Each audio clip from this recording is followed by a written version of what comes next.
was like, man, Jesus seems to be the most hated, debated, and celebrated. Either this dude's liar, lunatic, or Lord. A lot of people look at winners and they look to see what do they have that other people don't. And he said it's actually they don't have something that everyone else has, and that's the off switch. You know, in ministry, you're front row to the best and you're front row to the worst in people's lives. And you're front row to the best and the worst in your own life. Like the 18-year-old version of me, I wanted everything and I want it right now. And then look at me now, I'm 37 years old and I'm being as patient as I possibly can. Too many people want to live someone else's story, but the grass is greener where you water it. It surprised me how many people are rooting for me because just a few months ago, very slow month, slow enough to where I questioned kind of everything. Am I called to build the studio? I posted on Facebook, studio's closing up. I mean, like hundreds of comments, you know, people I've never seen before, never been here, but just like, no, you can't, you know?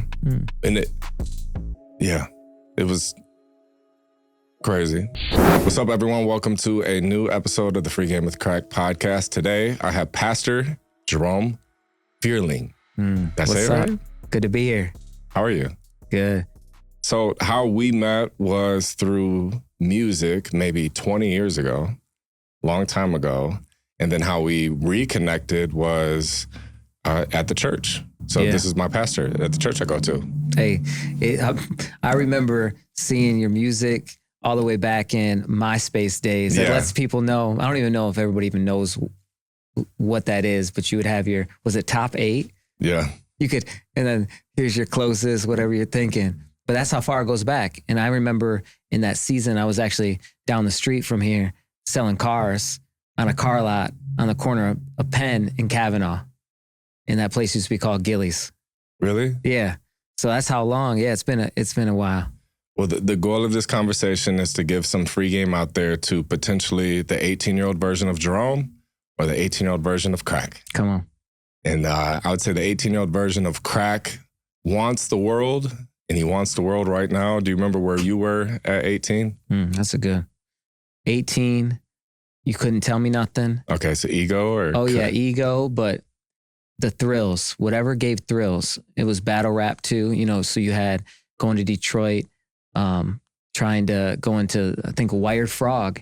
You remember that? St. Andrews Hall. St. Andrews Hall, I yeah, remember so that. 98 is when I'm 18, all the way back then. And that's the 18-year-old kid is like, doesn't really know what he's doing, looking for validation, looking for love in all the wrong places. And yeah, man, he was burning the candle at both ends, to say the least. Yeah. And were you religious growing up in high school or like, how was your relationship with God? I mean, even when I tell somebody, you know, being a pastor, it's loaded. People are like, they have perceptions. What does that mean? Or what does religion mean? And I didn't know much about religion at all. I mean, hip hop, you would hear like, what up, God, especially with Wu-Tang and stuff. I remember going to church a couple times with my grandma, but I was always into like deep conversations. Like, you know, what's out there out of space? If there's a God, who created God? You know, we just were always talking super deep. And, but no, not religious, but it wasn't that there wasn't a God. It's just, we never really talked about it in my house. But there was something drawing me in. And, you know, the more I processed it, it was like, man, Jesus seems to be the most hated, debated, and celebrated. Either this dude's liar, lunatic, or Lord. And it was like, man, there's something about in the power of the name of Jesus. And so I ended up just stumbling into a church on Easter Sunday at 22 years old. Did you have kids at this time? Nah, I wasn't married. I got married at 25. Okay. Yeah. And so I heard the gospel and was just like, man, I believe this. And I wept and I knew there was some powerful life change. And I responded. I haven't been perfect since then, but man, the change has been, it's altered my life forever. Do you feel it? It may sound weird. Like, do you feel it's hard to live like an ordinary life after you've become a pastor? And do you feel like a sense of responsibility, or maybe you're under a microscope, or as a leader? There's no doubt. Like I was with my family recently down in Jackson. Okay.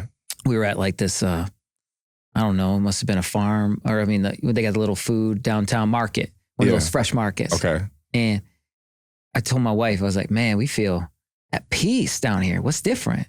She was like, oh, we don't know anybody. Yeah. You know? And so in one sense, yeah, there's someone you always know and you're never like off, but then you got to remember the pressure ain't on me. God didn't ask I'm not preaching my message. I'm not pointing to me. I'm pointing to the one who is perfect. So we're all people that are out here needing grace, needing mercy, needing love, needing forgiveness.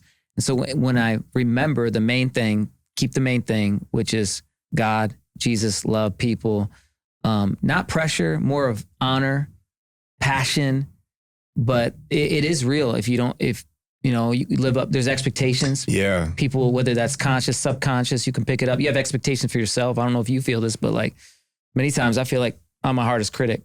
For sure. You know, but I'm limited. As much as I want to be unlimited, like I'm limited. And that's healthy to embrace that, especially at my age and stage and dad life. I mean, you probably get that. Yeah. Yeah. I get uncomfortable sometimes where I was telling my wife, I think we should maybe get like a home gym or workout, kind of like how you said it was peaceful because no one knew you, which you have to understand to relate. So I can relate to it. There's times where, let's say I'm at the grocery store with my wife and it's at the end of the day, but maybe somebody recognizes me. There's a specific time that I'm thinking of recently where we were walking and a guy, he was like, what's up, Craig? And I was like, hey man, what's up? And like gave him a fist tap. But I could tell he was expecting a stop, full on conversation right here. And most of the time I'm, hey, what's up? How's it going? Or I may not remember people or you maybe get people come up to you and they're like, hey. Yeah. And you have to, hey, how are you? It's like, yeah. What's your name again? And just be real and vulnerable with it. But, my wife would say something early on. We had a phrase when we were dating. It comes with the territory. Right. And so she'll even tell the kids, we were out at dinner a couple weeks ago on a Sunday night. I mean, Sunday preaching, couple services. What a high honor. I mean, people are telling you in ministry, you're front row to the best and you're front row to the worst in people's lives. It's a lot of pressure. And you're front row to the best and the worst in your own life. Like it's just in your heart. Like, okay, how do we deal with this? What do we do? And so it is a pressure cooker, but it really is sanctification. So you're going to let it purify you under heat. And so Sunday, they say like, if you speak an hour, no matter what public speaking you're doing, and you've done, many public speaking. So like an hour of public speaking might be equivalent to an 8-hour workday. So if you speak 2 sermons, and then you're out day, kids just eating pizza at the end of the night. And then somebody's like, hey, they want to connect. Or they connect maybe want to unload. Yeah. And mid-meal. And it was like, all right, here we go. So went out, had a 40-minute conversation because you want to be interruptible. But at the same time, honor my wife, honor the kids. And I'm just grateful just to honor my wife is she was like, told the kids, comes with the territory. And so she knows it's a tension to be managed. And just remember what a high honor it is to serve people, but you got to serve yourself too. So recognize, and it makes me empathize. You think about people that have platforms, like huge celebrities, anywhere they go. People can say whatever they want. Seeing somebody wild out on TMZ, like Justin Bieber's getting tons of hate recently. It's like, man, nobody knows what it's like to have a camera in a face since a kid. So just put it in its proper place. I look to whether someone is a follower of Jesus or not. I mean, you can look at the life of Jesus and watch his principles. He would withdraw often. Here you have fully God, fully man, and he would go off the grid. So you think about, in one sense, obviously, we believe in technology, we believe in broadcasting, stewarding, socials, all that. But we got to remember to get off the grid and do that soul care, that slow care. And Jesus did that. They used to ask, where is he? And he would be recharging. And so I got to remember that a lot more. Maybe it's that home gym too, Yeah. Like, do you think Jesus was introverted?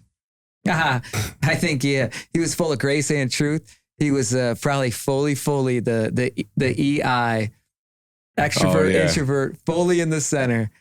My man knew how to pour out always. Yeah. One thing that stood out, Vicky, she said, what was it called that she did through the church? She did an all internship. All internship. Okay. Yeah. But one of the things that she mentioned was getting help with finding like your purpose. And so one of the things she said was doing the test on like personality test and finding different things like that. Like what led you down that realm? Because through entrepreneurship, personal development, like I'm obsessed with knowing as much as I can about why I am the way I am and how to like capitalize certain things and turn up here, turn down there. What led you down that road? Yeah. Well, one, I just want to honor, I see that in you and I love that about you, following the material, seeing it, the growth mindset, dating yourself, being aware of yourself, your shadow, family origin, how's that impact people? How do you constantly level up? So I'm inspired by the content here. And I would say, I think it's a divine like kiss from the Lord, first and foremost. Somehow, if it's a gravitational pull, that it happened to me, where even after I had my life change at 22, I was just starting to get exposed to self-help development content. And then you just start, it gets your appetite, it whets your appetite. You're like, wow, I'm going to dive into this. And then just doing a lot of reflection. Many times you can't go forward if you don't go back. So going back to, hey, what was my childhood like? Okay. Going back to, okay, where did I mess up? Who did I hurt? How was I hurt? Let me look in the mirror, play the game, me versus me. And how do I be the best me I can be? But with that comes, I got to know thyself and I got to be honest with myself and I need feedback. Like we all got blind spots, stuff that, but not from a place of shame, like knowing to flow from identity and confidence.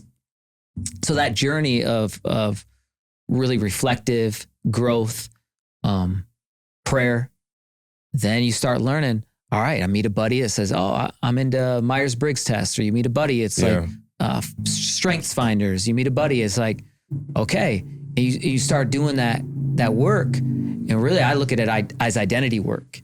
And then we started offering those tools to even some of the interns or people that were growing. It's just, man, who does God say you are? Who do you say you are? And then what is some of the hardwiring, the science? Because we're all, like, a lot of it goes back to, there's either your sanguine, cleric, phlegmatic, or melancholy. And those, break that down. Yeah. So sanguine, a lot more fun personality, really, somebody who loves to plan the party, be the life of the party. Not me. Might forget where their keys are. I got to find my keys. Cleric, I want to get stuff done. Give me a checklist. I'm going to do this all day. I'm going to grind. That might be me. Okay. Then the phlegmatic, I'm just going to go with the flow. I'm a peacemaker. I don't really want to ruffle no feathers. I'm a kind of position myself in a room. It's just neutral. Not then me. You start to move to melancholy, someone who's a lot more artistic, reflective, is way more introvert, creative, finds themselves processing the depths of life. So most of these personality tests come from the origin of that study, of that work. And then there's just combinations of it. So you might be really polarized in one, but that stuff helped me. Like my buddy put me up on game with this book called Personality Plus. Okay. And it breaks down those 4 things. You get to see yourself. You're like, oh, okay, no wonder I'm hardwired this way. Or, I remember taking this Colby test. It says, I was listening to this lady say, your score is a score that you probably looked back at school and thought, why is school even like this? Why do we have to do it this way? Maybe we could reinvent school. Yeah. And I remember, no joke. Bro, I'm in my car weeping. I'm like, they're reading my mail. And it's like we're all wired differently. You see that in sports teams, you see that in families, but previous generations didn't have that same access to some of these like growth tools nowadays. So anyways, that's how I got into it. Like, how'd you get into it? Just being obsessed with getting better. Just like, I look at life a lot like, I don't play video games, but when I used to play NBA 2K, they had like a My Player mode. And then, or even in Madden, they had a Madden star, something where you suck, basically. Like you get drafted and you suck. And then each game, like you practice and you get so many points. And then you can choose if you put those towards your shooting or dribbling or or speed, whatever. And yeah, I truly believe that that's kind of how like life is. It's your communication skills, it's your empathy, and then in the creative side, it could be my video editing, my filming, my audio skills. It's like there's this version of me that has all these skills, and you know, I have the power and capability to improve these kind of at, you know, whatever I want to pour into.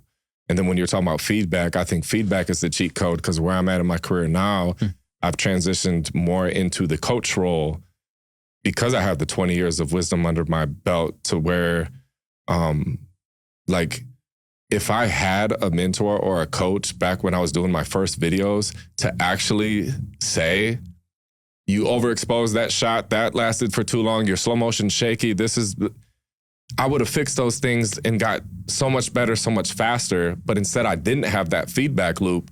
So I was just waiting for it was always like, so this applies to audio and video. So in audio, you have your ear. And so the first time I recorded, mixed a song, or made a beat, my ear was only this good and my skill was only this good. It's like your ear is always a little bit better. And so then your skill, you practice, you make a bunch of bad stuff, and then eventually you get to hear and you think it's good. But then next thing you know, your ear gets better again and you're like, wait, there's so much room for growth. And then you grow some more. And then the same thing with video, it would be like my eye. So my vision would be this and my skill level would be here. And I would go out and do the best I could to get to that eye level. And then once I would catch it, my eye would constantly get better. And I don't know where I was going with that, but the constant chase of better. The next thing. That's good. But it was just a natural progression of my own limitations of my ear and my eye, versus if I had somebody that was further ahead and he could have told me what was missing from the get-go. So now when I think of that with like building a team, having multiple different personalities, it's good to know his personality is this. He's strong in these areas. He's weak in these areas. So we shouldn't assign him to do the stuff he sucks at, because he'd hate it here. Yeah. But if you assign him to do the stuff that he thrives in, he's going to love it here. Come on. So if everyone can stay in their own zone of genius, then this place is going to grow like crazy. That's good. So I like that you said genius too. Like that's been one I've been into lately. Working genius, Patrick Lencioni. Like we all have a working genius. And when you're in that sweet spot, it's that unique ability, superpower. You know, that's probably why we like movies like Avengers. When they get together, each person's got their superpower. They got a weakness. They got a kryptonite. But yeah, you're spot on. That genius, I think, is key. And I love that. So for you wanting to give back, is it a lot because now you're coaching people, you're mentoring people, you're investing in people. It seems like there's a quote I like. You want your best fruit to be found on others' trees. So it seems like you're sowing seed, you're investing in people to see their fruit grow, you know? Yeah. So is that driven because maybe you didn't have that person telling you and you want to give back at such a high level? Like, how are you so motivated to kind of equip the next people coming up? That's a good question. I would say Malik has pointed out that I like naturally coach because, you know, I, just like everyone else, I doubt myself at times and stuff. And I may say, what's it called? Where you don't think that you're good enough or something. Imposter maybe? Imposter syndrome. Yeah. I may get that at times and then be like, well, maybe the coaching thing. And he's like, no, if you think about like anytime people bump into you and they start talking to you, you go into coaching mode always. So like you are meant to do that. And then I remember the first time I ever tried to even throw that out there into the universe, I was very afraid of doing it with the imposter syndrome. And I was just thinking, man, I didn't go to school for any of this stuff. I'm self-taught with everything, but I did get, you know, good at a lot of different things and people do admire my work or else I wouldn't get booked for anything. Man, I want more people I want to reach more people with the content that I put out there. How could I reach more people? Well, I don't know the saying, but like reach one, teach one, each one, something along there, right? Yeah. I did my first teaching video and I had this gimbal, and I remember a lot of people were asking me if they should buy this gimbal. It was like $1,000 gimbal. And so I had got it, used it, got good with it. And then I said, I feel like an amateur for not having one for so long. So then whenever people would bump into me in person, they're like, oh, do you like it was a DJI Ronin M. I was like, oh, I love it, this. And then I was thinking, man, I've helped, 15 people in person with this. Am I ready to put this out there on the internet, and like reach other people that are in the market for buying one right now? And like, is it worth it or not? That's what I was going to name it on YouTube. But man, that was a mountain for me to climb, all in my head. I climbed it, put it out there. And I remember the first like random stranger on the internet comment that was like, thanks, man. You just convinced me. I'm about to purchase one now. And I was like, wait, I give good advice. Like that was public validation. Yeah, and confirmation. And confirmation that I had something there. So then I did at least 10 or 15 other tutorials. And next thing I know, some of those tutorials have almost 1 million views now on YouTube. Wow. And a lot of people, I've even made money from getting booked for videos from uploading like how to shoot a music video tutorial. I'm giving it away. And so a lot of people think, why would you give away the recipe? Like, oh, you're going to ruin it. It's like, I'm so confident in my abilities. Here, I can tell you, I shoot with this is the camera, this is the lens, here's the instruction video how to shoot. But I realize that what I sell is convenience. It's the convenience of, can I just pay you to do it for me? That sounds like a lot of work. The same thing if you think about restaurants. We can go to the grocery store and buy the Texas Roadhouse rolls and their butter and warm it, but it's more of an experience to just, why don't you cook them for me? Yeah. I want to sit here and talk and have you just feed me until I'm done eating, But so giving back, that's like the natural progression for me in the business, is because I believe that people should be paid for what you do. So this is like a service that you offer. I can help you with this and I charge this and you need it done and you're willing to pay this. So I'm getting paid for what I do.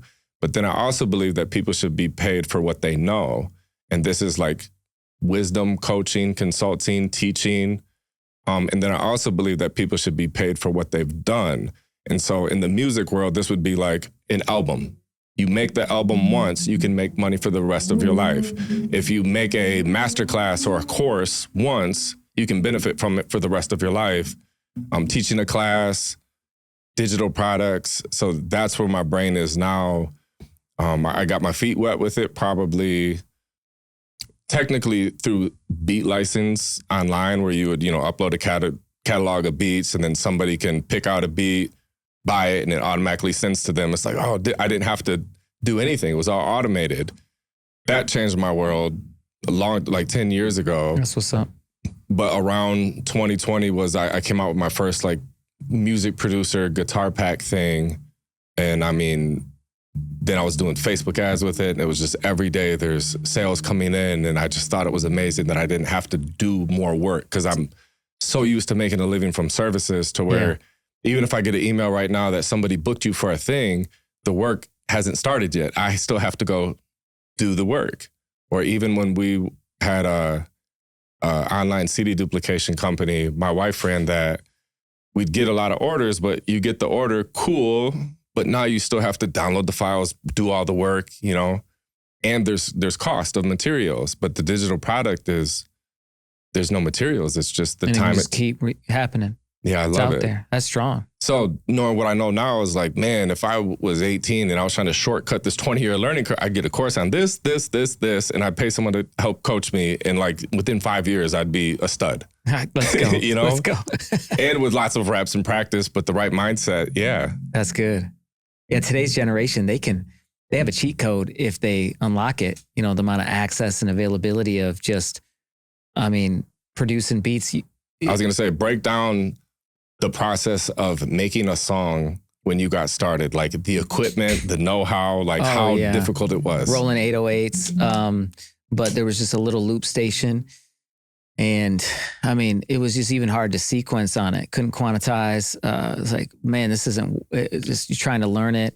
There was even ADAT. So you go in and you're cutting a take and having to, erase the tape or go over the tape again, or it's only got so much storage. Yeah. Or, you have an MPC, a Kai MPC sampling. But you got to find the samples. You got to dig into the crates. There's not the digital files. Everything's on 3.5 floppy disks. So then when we really leveled up, so you figure now I'm in 98, got a Korg Triton. Oh, you had a Triton? Correct. It was Good like for we going for the exactly. Yeah. We going everywhere and just would make beats on that boy all the time. And just loop to the best ability. But before that, or even, I don't know if it was 98, but this whole season is just like, it was whatever it took, right? You're just trying. Yeah.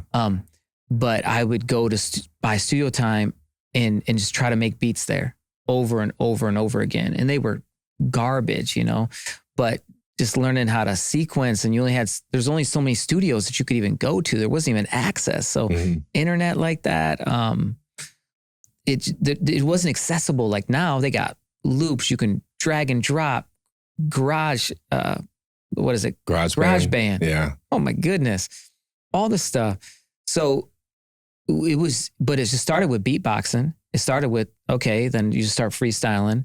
But then how to make that jump to get in the studio is just, do you have access? And then the ones that had access, man, I was living another life. So it wasn't the healthiest for me.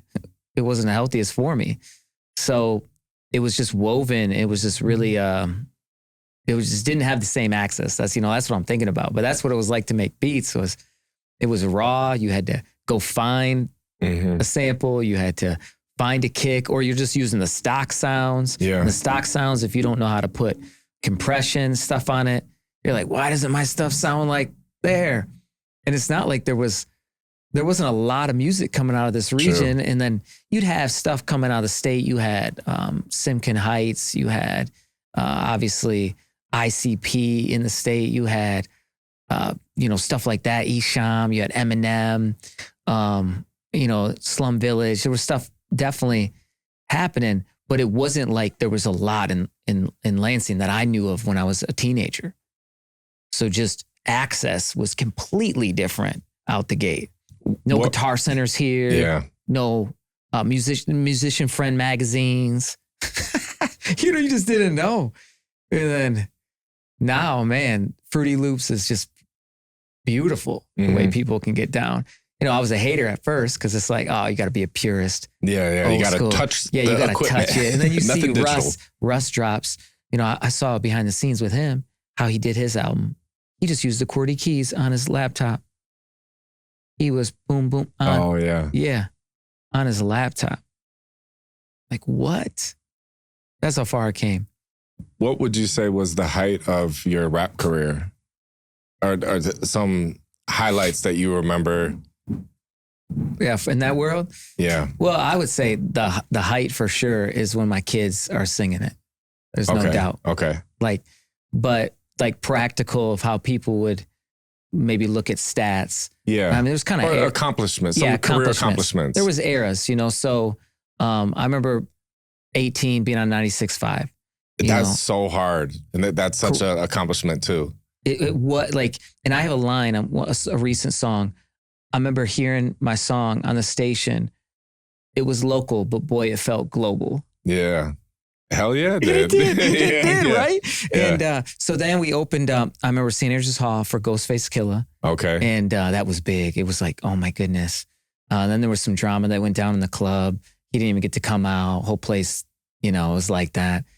And so then I was like, all right, this music's not conducive to just, I just knew it was leading to a dead end for me. And then after I changed, I actually... Well, what age was that? Yeah, so 22 is when I stopped. And you're like, okay. And I actually gave up rap music. I actually associated rap music with just somebody that I no longer was. Got you. And it wasn't healthy or helpful for me. I didn't hate rap music. I loved the culture. I love the music. But I was like, man, I associate this with my sin, past trauma, darkness, time and time again, just getting in trouble and a lot of valleys. Okay. But then somebody came up to me and said, hey, I heard you used to make music. You ever heard of Christian rap? And I thought that was an oxymoron statement. I said, man, what? I said, one, God doesn't make rap. That's how I felt. And I was like, I don't know. I never heard nothing like that, coming out of Mobb Deep, all that stuff, right? Yeah. And then I heard Cross Movement, Gospel Gangsters, T-Bone. It was this mixtape. And I remember thinking, wow, man, God created everything. This music can be used to communicate a message. Yeah. I can take my mess and I can communicate a message. I can take my test. I can communicate my testimony. And then I was like, man, I want to use this to reach kids, reach my 18-year-old self. I want to talk about my story. Yeah. And so I dropped a song called Sins Away. And it was the first Battle of the Beats Grand Champion on 96.5. That was the Saturday night thing. Saturday night thing, Yeah, the very that's first right. one, 2004. Oh man, I remember this. Yep. My boy got me on. He used to work up there and was like, Jay Hicks? no, Bart J. Okay. And so he was doing production there, and he was like, little buddy, that's what his nickname for me. He's like, man, we're gonna put this song up there. They got the Saturday night thing. And they were like, but they don't want this religious rapper. But I'm like, this song's gonna hit. And so he put his neck out there for me. And even when that night, they were like, I don't know, we got this religious song. But then people started calling in, and it won. So it got first retired. It won like whatever, the 4 weeks in a row where you get retired. And so that was huge. And then 97.5 had me on in that era. And then right in the morning. So they're playing these songs online. And so then I got to open up with, you remember the Temple Club, getting to open up for Murs and different artists in those seasons. But kind of where the one of the funnest moments was at the Breslin Center. Got to open up for, it was called the Rockin' Road Worship Tour. And at that time, you had to put in for a competition. And then it was Jars of Clay, Mercy Me, these other artists. It's like a traveling huge Christian production. And it was at the Breslin Center. And the headliners came out and interviewed us on stage and was like, man, I heard about your ministry. I heard about how you guys give away CDs to kids at your concerts for free. I heard about how you're helping people, and whether it's, going to serving in youth groups, schools, assemblies, helping people or impacting people at the bars, prisons, juvies. And they just interviewed me on stage there. Yeah. And so they wrote about it on their website. And so that was one of right before City Life started. So that was 2013. We wrapped at the Breslin Center. And that was another world. Because, you always try to get a record deal. You wonder, like, what it would be like to be on that stage. But then I realized, man, the real story that I believe God was writing through my life in music was, man, music is to reach people. Music is first, it's an expression of what I'm feeling. It's creative. It allows me to have an outlet to create, but I want to impact people with it. And in some ways, I'm grateful that it never went in a way where I'm touring all the time because, man, getting to be a dad, getting to reach people here in Lansing, be a part of that is like, that's the story God was writing. Yeah. But I'm telling you, being on that stage for that sound check in that arena, another world. Real quick, if you didn't know, I offer a very limited amount of one-on-one calls. Whether you're feeling stuck or you just want personal help, go to crackhousestudios.com/call. Talk to you soon. Back to the video. I remember the sound check was like 2 minutes, because opening acts, so like, you guys only got 2 minutes. You guys got to get off. And 2 minutes, it was tighter than anything we'd ever done. Yeah. So like, are you guys done? And we're like, oh, we're done. This sounds amazing. Yeah. It was the skill level. Yeah. It was out of this world. We were used to doing any show. Sometimes you show up and they only got a boombox. Yeah. I remember rapping for a bunch of kids in literally juvenile center. And I get there and the lady's like, you guys got your sound set up? And we go, oh no, we don't. Yeah, no. Yeah. She goes, oh, I'll go get one. No joke.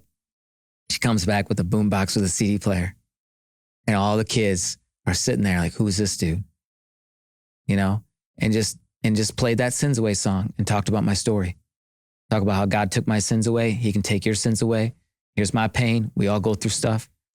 And so that was, those are some of the chapters. How do you fill your creative cup nowadays? Like, do you still write music? Do you still if somebody were to say, oh, Jerome is a pastor, do you feel like, yeah, plus, blah, blah, blah, blah. Yeah. Or if somebody was like, oh, you're a music artist, oh, but you also preach, or like. That's real. I was processing this recently because someone asked, do you still make music? And I was like, oh yeah, I did a project called One. And, it has a video experience, an audio experience, and a reading experience. Good for you. I didn't know that. Yeah. So One.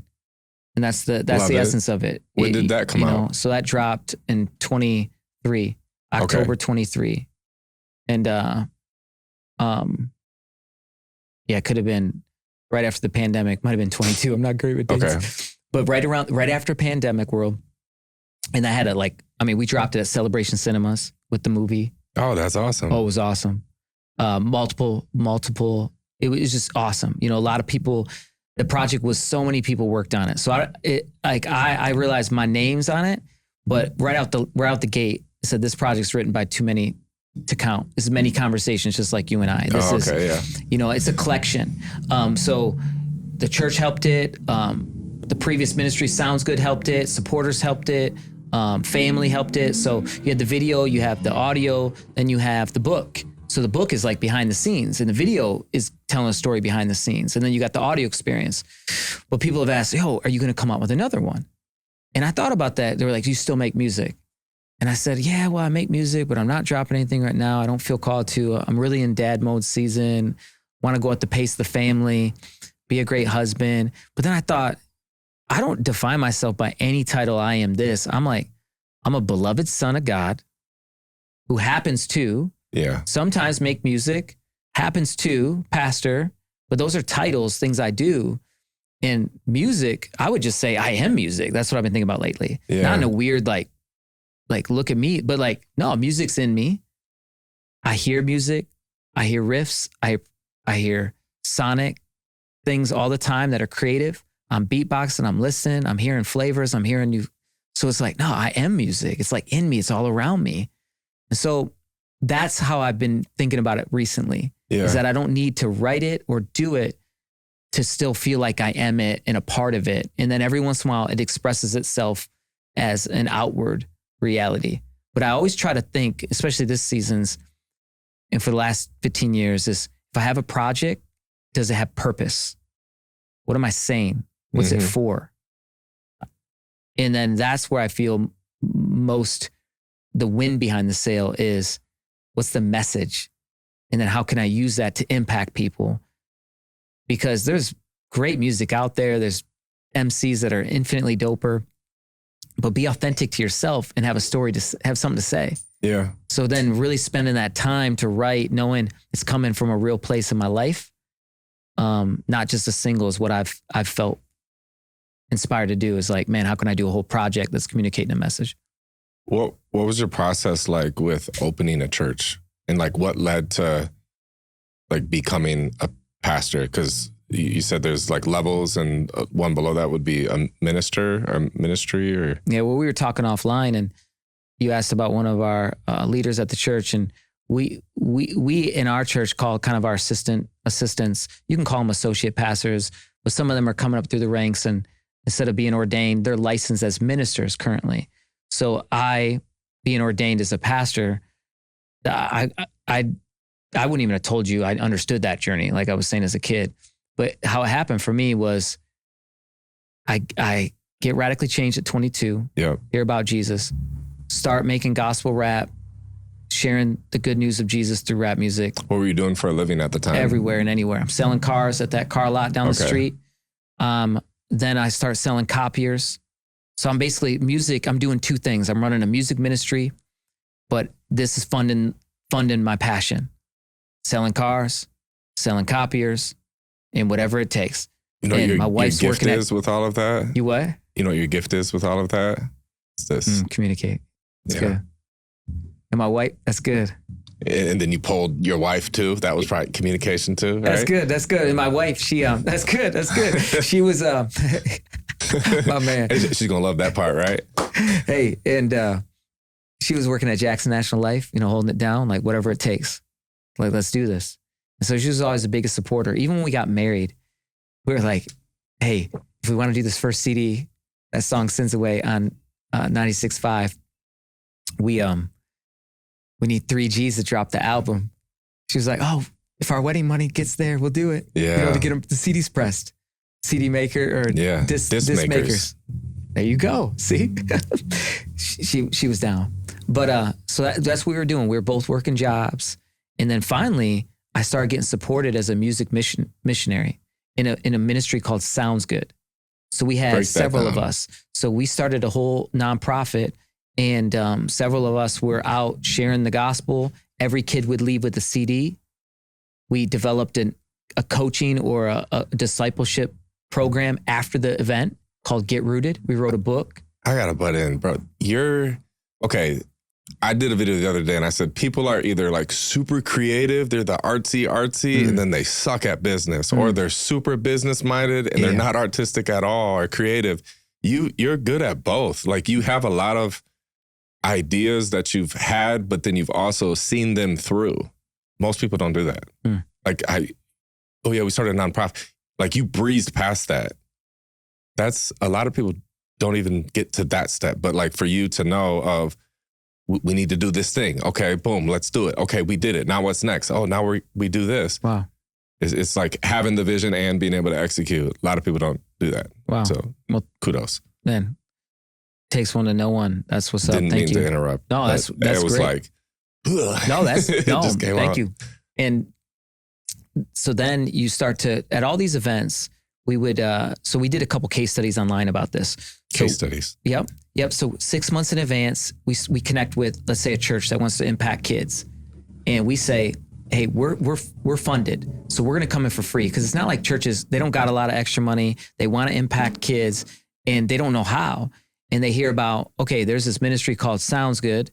And the reason it was named Sounds Good is because to sound good is to sound like God. There's this moment in the scriptures where somebody comes up to Jesus and goes, are you good? And he says, no one's good but the Father. And what he's meaning is to be good is to be like God. And so sound, we wanted to sound like God. It's not our sound, it's his working through us. So we would talk to churches. We want to build bridges between the youth and the church. And so we had a strategy. We would do a pre-marketing. We'd come in, do assemblies in the schools, public schools, and then invite them to like a Wednesday night, concert. Yeah, I was saying like a show, basically. Yep, show. And so they'd all come to the show. They'd have an opportunity. They hear the gospel. Every kid, so one of the case studies we did, 500 kids come, 500 kids leave with CDs. That's a lot. Yep. 400 kids responded to the gospel. So 80%. And then afterwards, we would get them plugged in and try to grow with mentors with a program called Get Rooted. Because for so long we would do shows and let's say somebody would, man, I connect with your music. Yeah. And What's the next step? Yep. And then the next year, like we'd come back and they weren't plugged in. They weren't connected. They were struggling because they needed mentors. They needed leaders. They needed big brothers, big sisters. And there's an artist, Lecrae. Yeah. He was dropping some stuff called After the Music Stops, What's Next? So, hey, the show, what's next? And we were being really challenged and convicted similarly. Like, hey, after this event, are you getting rooted? So we wrote a book called Get Rooted, like 7 steps to get rooted. No matter what storm hits, your roots are gripped in Christ. You guys did that? Yeah. And so we're working with churches, doing that and helping youth groups serve their region. But even youth groups, youth leaders are sometimes they're not in that position long term. Church isn't funded well. And so we kept seeing like transition and changeover and turnover. And it was like, okay. And then at the same time in Lansing, there was 9 shootings in 6 days. And then the inner city schools were testing the lowest 5% of the state. And I felt like God was saying, you guys keep going to help all these other places. That was fine. You're seeing transition and change. It's time to, man, why don't you bloom where you're planted? Just put your roots down quit traveling, serve that. And that became the bat signal in the sky to say, man, it's time to love the city. Like God's love right here in the city where people feel forgotten, where people feel overlooked, underserved. And yeah, man, we just started helping serve to go after where darkness was hurting people's lives, because no one grows up as a kid and they want that to be their story. Right. And so sometimes people don't have outlets. They don't have people close enough that they can connect to. Yeah. So we just started volunteering in the schools, and all that started with just seeing that need and saying, hey, how can we help close the gap? How can we be part of the solution? Because we know there's a lot of great leaders doing great work in the city. We want to be a part of that. And I never thought that I was good enough. Like, you know, Christian hip hop, I didn't think you can't be a pastor. I really never thought, I didn't see myself like that. But then somebody spoke it in my life. They said, hey, have you ever thought about planting a church?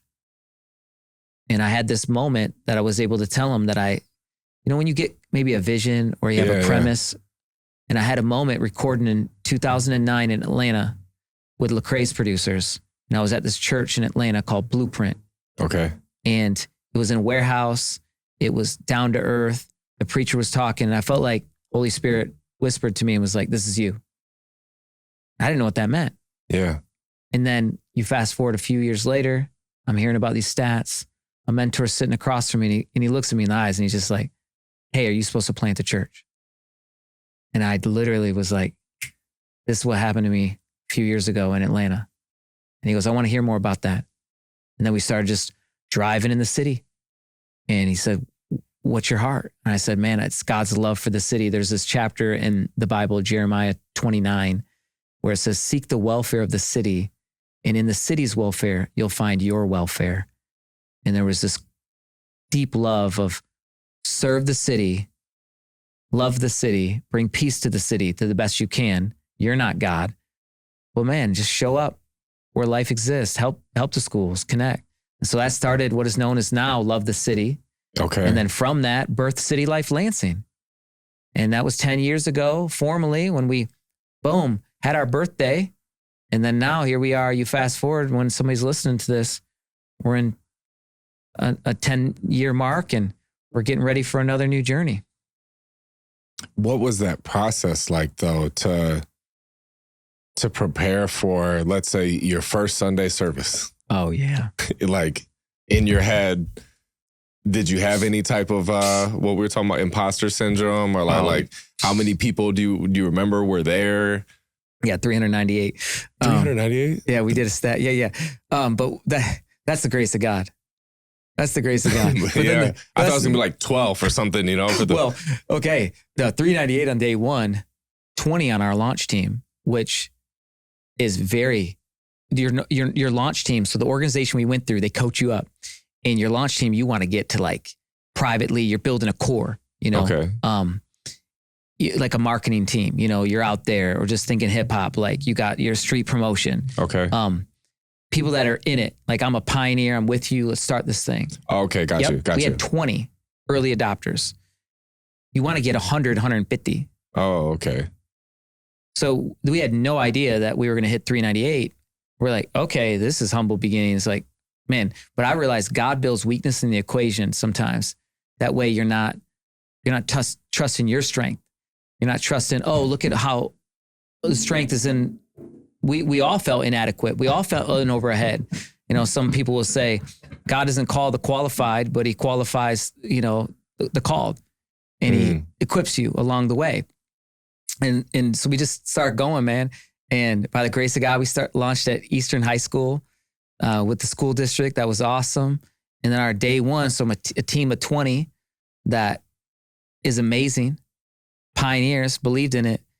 And then 398 week one. But then week two, they always say, watch out, your numbers cut in half. It was like, get down to 150. Okay. And then you build from there. Okay. And so we start building from there. But we went through a whole process, pre-launch, took about a year, you know, marketing, letting people know and doing our best. And then we were at Eastern for a few years, and we moved on the south side over to Harry Hill.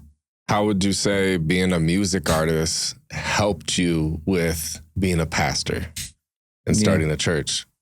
Yeah, all things, because you just said marketing. Yeah, marketing, production of arrangement of the service, how it connects, even stage interaction, connecting with the crowd, not in manipulation, but in a way of, I've been here before. Yeah. So I never felt like overly confident. In fact, feel a lot of self-doubt because the enemy, and being self-critical, you just got to be careful. You don't listen to that voice. Like, wait, no, that's not the voice of God. That's the voice of darkness. Like, so, but trust in yourself. Hey, man, we've done this. Yeah. And just going from here. But I'd say all things, marketing, like you mentioned, but just DIY. You got to get her done. You figure out a way to get a flyer. You figure out in hip hop, there's no limits pretty much. There's no rules. We'll go to Kinko's, we'll go to Staples, right? Yeah. We'll figure out a way. Trial by error, overexposed shot, all the stuff you said. So I think all that prepared in a way, looking back, I never would have known how much it was going to be able to be used. And then some of the same neighborhoods that I had my darkest hours, now people seeing their life change, and all of us, is pretty powerful. How would you say your wife has helped with your confidence with stepping up to fulfill a role like leading the people at the church? Yeah. Well, I mean, when we got married, there was a pastor who officiated it, and he said what is so true. He looked at me and said, "You'll be able to speak into her life unlike any other person on this planet." He looked at her and said, "If you, as his queen, call out the king in him, even when he doesn't feel like it, he doesn't feel strong enough. If you call out the king in him, your voice will have more power to encourage than anybody else on this planet." So true. And that is the power of a wife who sees her man and says, keep going, even when they believe they can't. And there's been time and time again, whether it was the marriage money for the CDs or whatever, she was like, you got this. God in you in this moment, go. And just reminding me too, like, even when it doesn't go right, hey, I'm here. We're fine. You're good. Yeah. And we're not defined by that. We're going to keep getting better. We don't get bitter. Let's go. So pivotal. She is the metronome to the soundtrack. Yeah, I watched this one video, and it was Myron Golden. Oh, yeah. And he was talking about like what the Bible says about marriage. But one of the things was, I believe, woman without a wife, a man is incomplete. It was from the Bible, I believe. It was probably, back in Genesis, that it's not good for a man to be alone. Okay. And like in that moment, yes, the man could not accomplish what needed to accomplish, so gave him a helpmate. Yeah. Yeah, because they couldn't do it on their own. And something also about like the wife is the spirit in the house, and then the husband is God of the house, and God calls the husband to create. Yeah. So I think, some of the connections there is, well, not a one for one, like all women don't have to stay behind the scenes, but you have the power of, there is a woman who is taking care of her house, is referenced in Proverbs 31, but also Titus 2, she who takes care of her house. But as a man too, that him serving his wife as Christ did the church. So sometimes men have this persona like, oh, you're supposed to follow me as you would Christ, because it says that in Ephesians 5. But it says, husbands, lay down your lives as Christ did the church. And so the church couldn't follow Jesus unless the husband laid down first, being Jesus. So there's a metaphor there of Jesus in the church, the bride, that as husbands, we're actually first supposed to serve, provide, protect, pastor. Mm-hmm. And then from that, also as they're submitted, and submission is not a negative, doesn't mean it's always agreement. It's always we're equal in worth, but we're different in authority. So you have this great union, this one-ship, this partnership, this ultimate teammate. And as we're having dynamic subordination with one another under Christ, as husbands, we're laying down our lives first to serve. And then they're also following to say, hey, I'm serving you as I would Christ. So it's this beautiful picture. And Myron, he's cool with my buddy, Pastor Tommy, who runs a church down in Tampa, Florida, Crossover, who does and just shouting out him real quick, Flavor Fest, 25 years, the largest Christian hip hop conference. Oh, nice. They've been throwing down with all the Christian festivals and stuff down there. It's powerful. But yeah, he's had Myron to his church. How does that work with like politics, or is there a level of competitiveness with other pastors with churches in the area? Because I'm thinking of myself owning and running a studio. And then if I knew that there was, say there was 2 other studios in the area, technically we're competitors, but I think with business, it's different than religion. Yeah, well, you're right. We're humans. Yeah. I'd love to say it doesn't exist, but it is, if you're a Bible-believing gospel church, I tell our church this, how many churches are in Lansing? And they'll be like, oh, there's a lot, la, la, la. You say 1? Exactly. Okay. And so if Jesus is coming back, though, how many churches is he coming back for? 1. 1, yeah. So just remembering, we are the bride, we are the body, we're better together. And these are my brothers and sisters. So I'm sure at some level there is that, whether it's just humans getting in the way. But I just try to remember, man, how do you celebrate, not separate? And God puts the right sheep at the right places. So we don't run into it. A lot of the pastors I know, phenomenal dudes. How would like 2 churches collaborate? Because I know that besides completely joining, which is what you recently did, so congratulations there. Is it one church? Yeah, one church. That's what City Life is becoming, one church. And over on, Dunkel Road is going to start a whole new movement, and it's going to be powerful. So thank you. But you could collaborate. I think many times I tell people this, even in music, you don't have to partner with Crack-A-Lack to still be for him. It starts in your heart. Do you celebrate what's happening? Are you positive towards them? Yeah. When you drive by, do you see that sign and you get bitter, or are you like, man, I respect what's happening? Okay. I think there's enough out there. There's enough for all of us to eat, even in the business world. And with that abundant mindset, great things happen. So we take that to ministry. How could you collaborate? You could collaborate in anything, but I always ask people first, before you collaborate with your hands, collaborate with your heart. Where's your heart at as you look at other churches? And then where's your head at? What game plan could we team up for? So sometimes teaming up for a simple prayer day, teaming up for how do we serve the city with a Love the City event, or what do you got going on? But a lot of us, man, we got our own land to till to. We got our own households to take care of. We got our own sheep to take care of. We got our own people to love and lead. Yeah. And so a lot of it, I think, is at the heart level. Like, man, keep going. Encourage one another. You see your brother in ministry, hey, keep going, don't come down. And I hope the same thing would happen even in hip hop, or any music or any competitive. So in one sense, it's business, but I still think abundant mindset can say, hey, I hope you win too. Mm-hmm.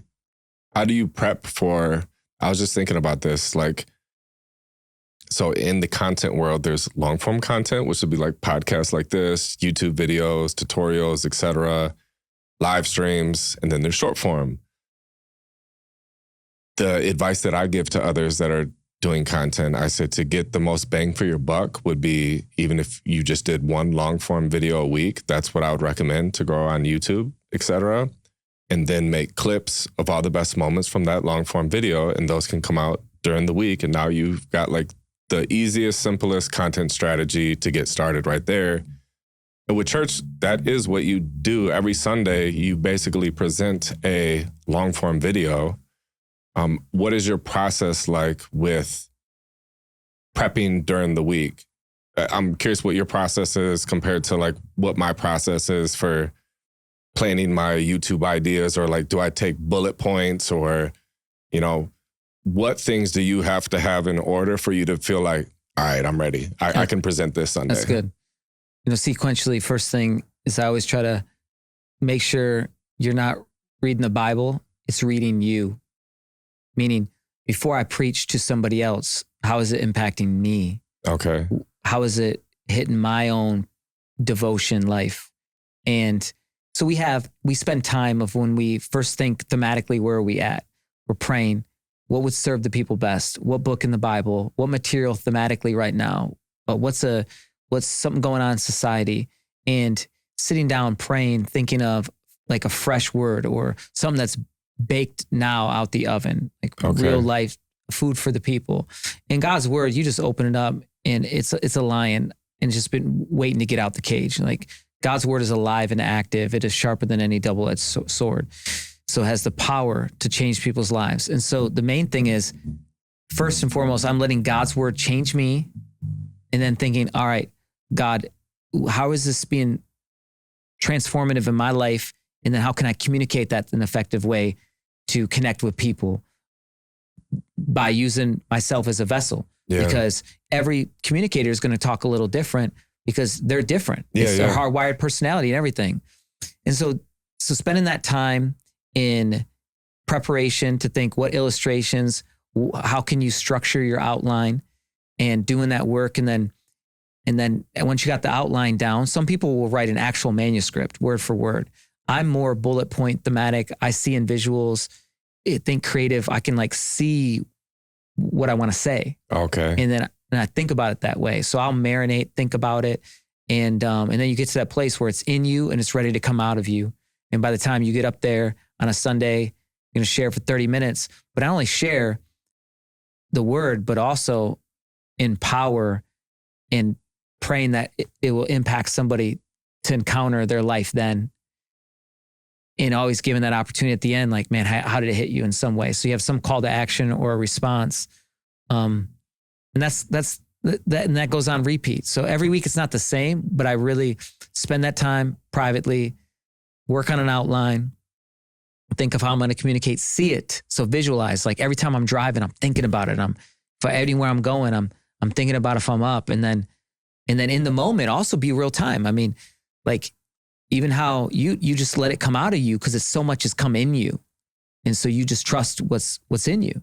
And sometimes you got to go with the flow, or people would say go with the spirit in that moment too. Mm. So I try to be organic enough. The phrase is systematic yet organic. Yeah. So I have a system, but I stay organic. There's a gem right there, because maybe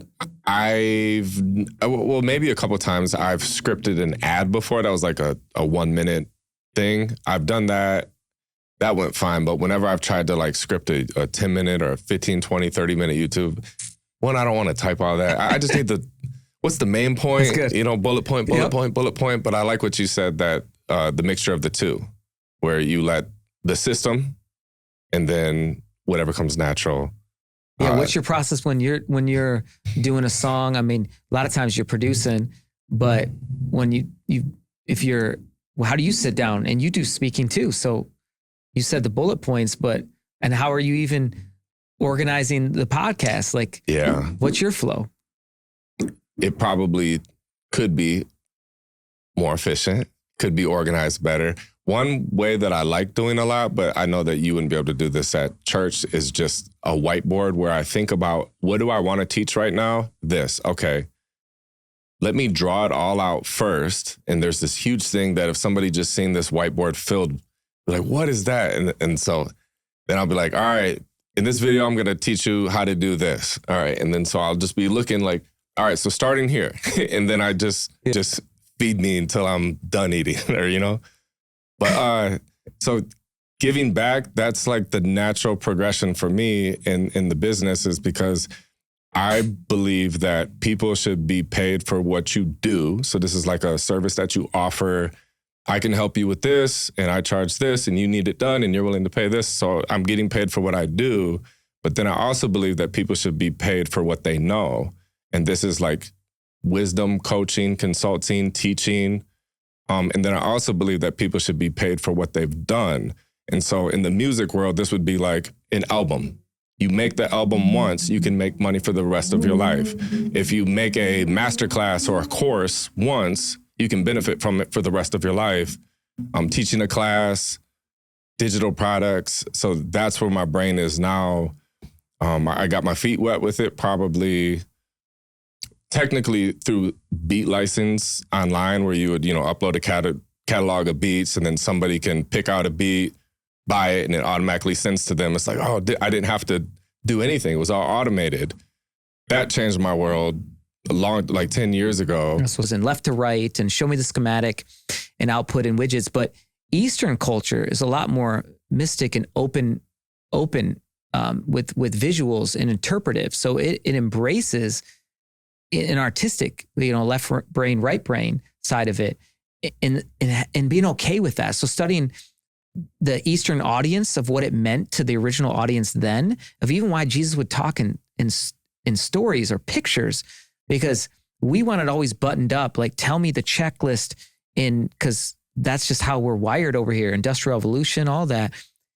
But there's something about, and just someone might be listening to this, okay, what does that mean? Man, go out in the middle of nowhere by a creek, sit there and just let that place speak to you. No words in that moment. It'll teach you about life. There's something about space, interpretive. God created that too.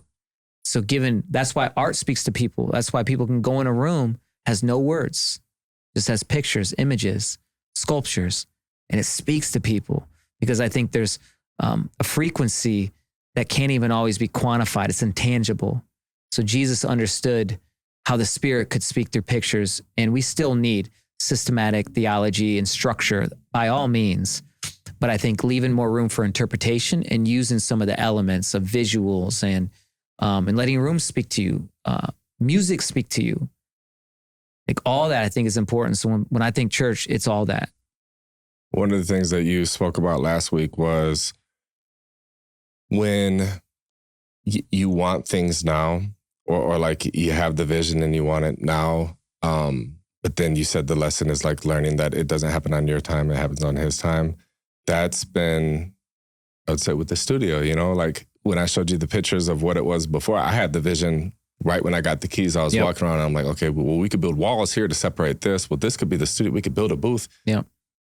And then just being limited by money, it's like every week there's money come in, and every month there's like money goes back, and hey, we just added this, next month there'll be something else. Next month, it's like every month it keeps growing, which I looking back now, it's made me who I am today. I'm way more patient than what I was when I was talking about at the beginning, like 18-year-old version of me. I wanted everything and I want it right now is how I felt. And then look at me now, I'm 37 years old and I'm being as patient as I possibly can with the slow growth is better than no growth. And I guess just taking it one day at a time, 1 week at a time. That's wise though. Yeah. And that's what people got to hear more. Everyone thinks it's an overnight success, man. Every overnight success is 10 years in the making at least, right? That too, because with going into coaching, and I've coached some people, and I'm like, what would make you 12 weeks from now, like high five me and be like, yeah, this was amazing. And they're like, oh, let's say 100,000 followers. And I'm like, I'm not even there. And it's been 15 years. Yeah. Like I struggle with the transformation because with coaching, you're supposed to sell the transformation, not the information, right? But the transformation that I represent is working extremely hard for a very long time. That's good.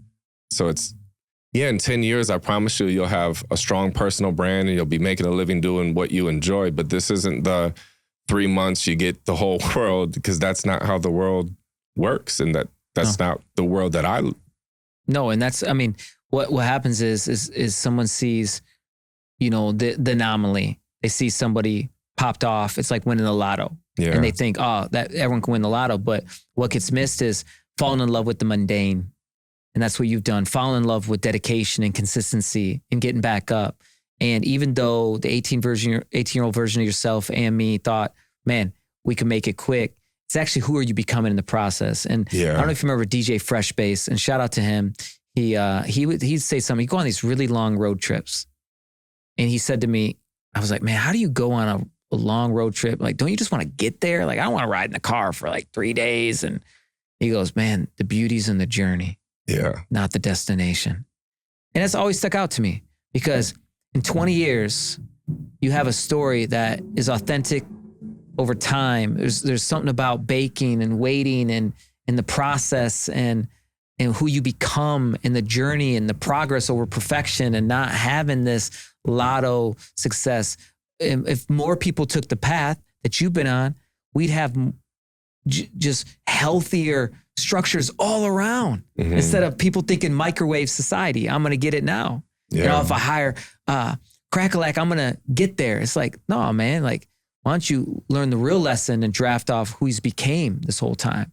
Look at his character, look at life, look at fathering, husband, and craft and invest in. And I think it really is there was a principle biblically called stewardship. It's like you're stewarding your life. You're stewarding as one who will give an account. And how do you bloom where you're planted? I think too many people want to live someone else's story, but the grass is greener where you water it. And we overplay and we think everything fast is powerful.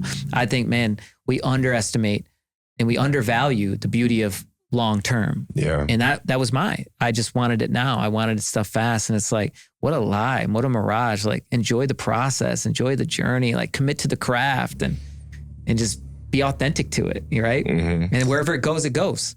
Yeah. Yeah, I've accepted that for sure. One of my friends that I've had since like kindergarten, he came here a few times. And whenever he looks around, he's like, man, it'd be crazy to see you do this in like a big city. Like, it's always that. It's always just like, and I know it's coming from a good place, whatever, but it's always bro, imagine if you had this instead of Lansing, but like in Atlanta or something. I'm like, right, but it's here in Lansing and it's supposed to be here in Lansing. And if I were to put this in any other big city, it'd be too easy. So I choose this route. I want to be Lansing. the guy to build it here. Come on. You know? And we got to put Cap City on the map. So I respect that, man. Local is global, bloom where you're planted. And you never know how you're impacting people because look, in Atlanta, there's probably so many people that they can look to. How many examples can a kid driving, growing up here, you know, and what if that mindset of how we took care of the places wherever we're at now? I'm not saying if somebody moves or somebody's called to a different place, by all means do it. But we need to celebrate more of how people are in the trenches trying to serve the city. And so, yeah, I'm grateful. I'm grateful you're in Lansing. Yeah, and it surprised me how many people are rooting for me because this is maybe like just a few months ago. Very slow month, slow enough to where I questioned kind of everything. And it was a few months of me kind of questioning, am I called to build the studio or is the studio and having the studio fail part of my journey to mold me into whatever the next thing is? And I accepted that too. So this is all right around the time I started going to church. Wow.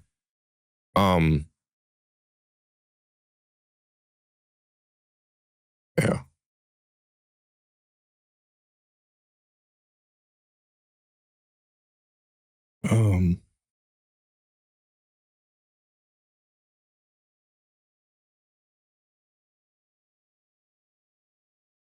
So I posted on Facebook, studio's closing up.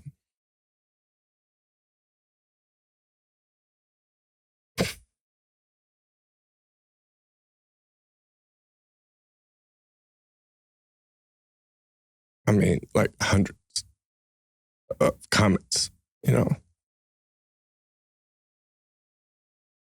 Just, you know, people I've never seen before, never been here, but just like, no, you can't, you know. And it was crazy.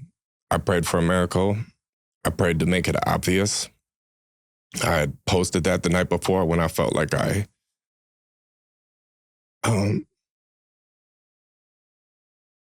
exhausted all the resources I had as far as like not asking for help, but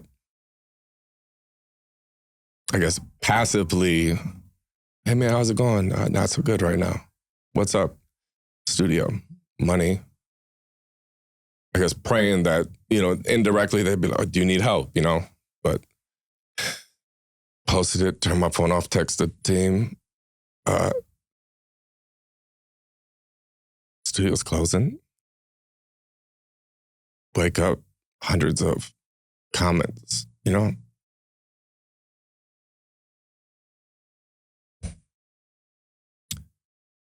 Then one of the businesses that we've been helping with content, I turned my phone on and I had a text from him, and I told my wife, I'm going to go to the studio. She's like, are you sure? Like, what, for what? Kind of like I think we're throwing in the towel. And I said, I don't know where else to go. Just want to go there and be there. A lot of times I come in, I just look around. Turn my phone on. I'm on my way to the studio. I have a text from that client, and he said, seeing your post, I want to help. And I knew instantly he's going to save the day. And he did. Wow. That morning, right for a miracle, I said, make it obvious. Slept in. Depressed, But yeah, so that, and I get it too, because I've shared that story with a few people, and they're like, it's amazing that you asked and you received, and, majority of people their whole life will ask for a blessing and never get it, so continue to have that same belief even when you don't get the present, and I said, absolutely. But yeah, I mean, my wife has helped a lot because I felt like she was further in her spiritual journey than me. And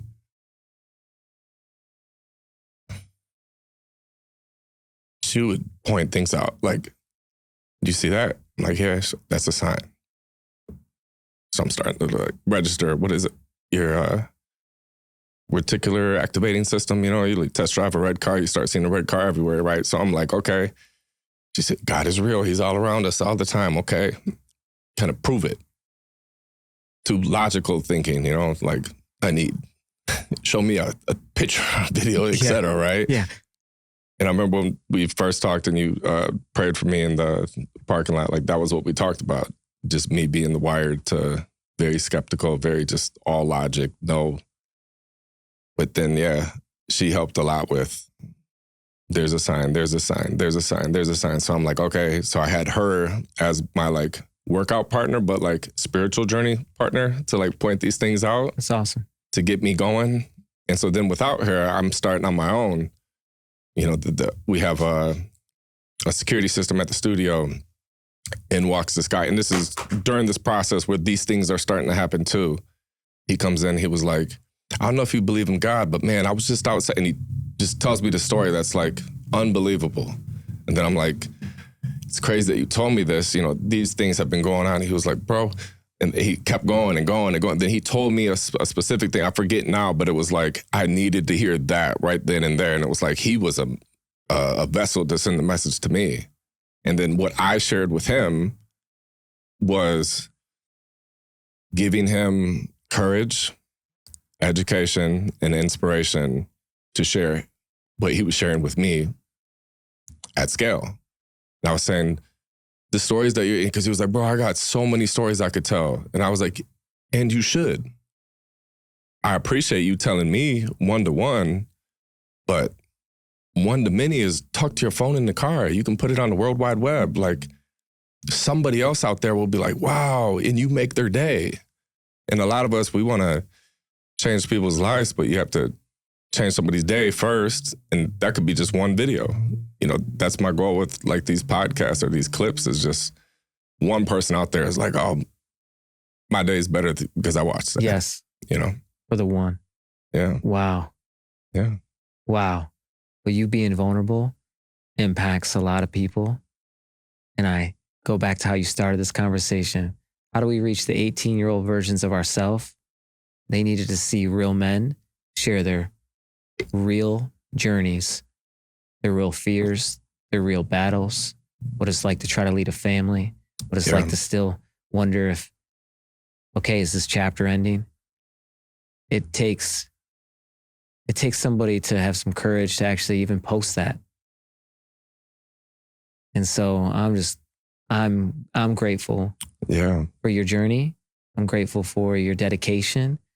And I'm grateful God gave you one of those,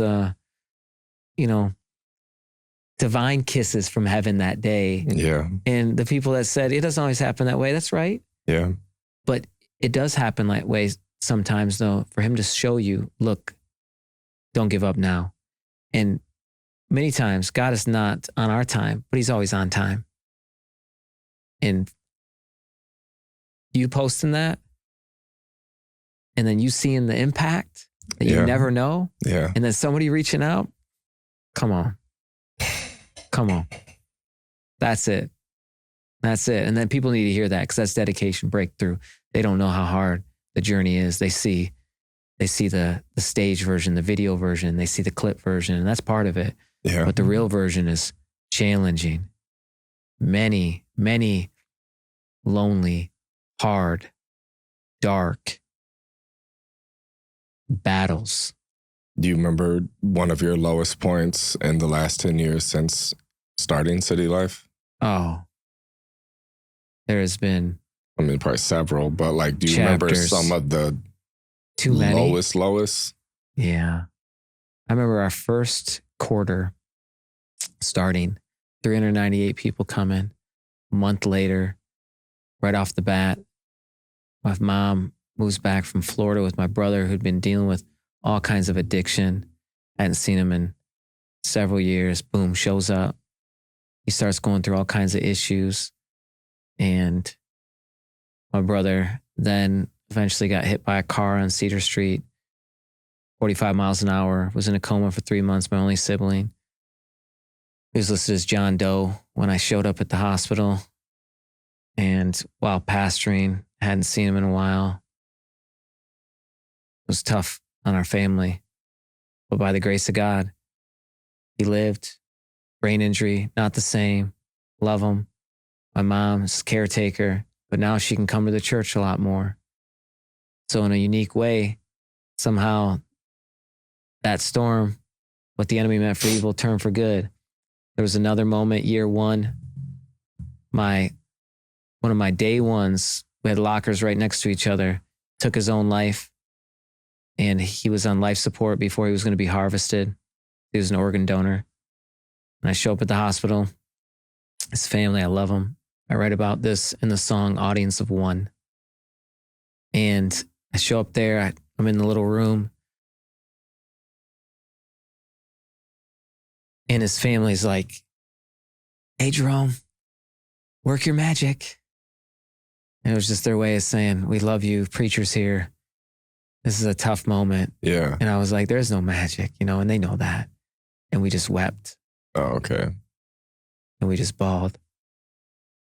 And that was year one. And it was constant battle. The stories, people, depression, darkness, suicide, drug overdose, you name it. Time and time again. And then even, I remember in the pandemic, I got so frustrated with just trying to love people. And even my wife, we were just like, man, you pour out so much. You don't know who's loyal. You're like, trust is broken. And I know there's probably people out there that's like, oh man, I don't know who to trust. Like, can't trust the church. And, but man, it was a tough season for anybody, but it was a pressure cooker. And we finally were like, I don't know if we would want to do this. And I remember my pastor just coaching me up. He was like, you ever taken time off the grid? I was like, not like extended, like prayer times. He's like, you should take 30 days in the middle of nowhere. Like, oh, did you? Yeah. Like he was like, you think you got to keep going harder, but God works when you don't. There's certain seasons you can't get through, only God can. So I'm grateful the team, the leaders, they all were like, yeah, you and your family go off the grid for 30 days. So we did a first love trip. And there's this, in Revelation, there's a church that did everything right, but God had one thing against them. They had forgotten their first love. And it was like, it wasn't enough just to preach it. It's like how you're preaching it. It was like bitterness was growing and rude and just angry and frustrated at people. You know, we had some people going through some storms that went through some really tough seasons, man.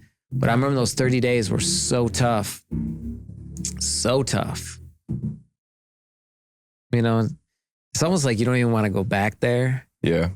But it was so real. And I'm just so grateful. Like somehow the grace of God met in those moments of tears and crying out and prayers. And then, yeah, one more moment I remember is,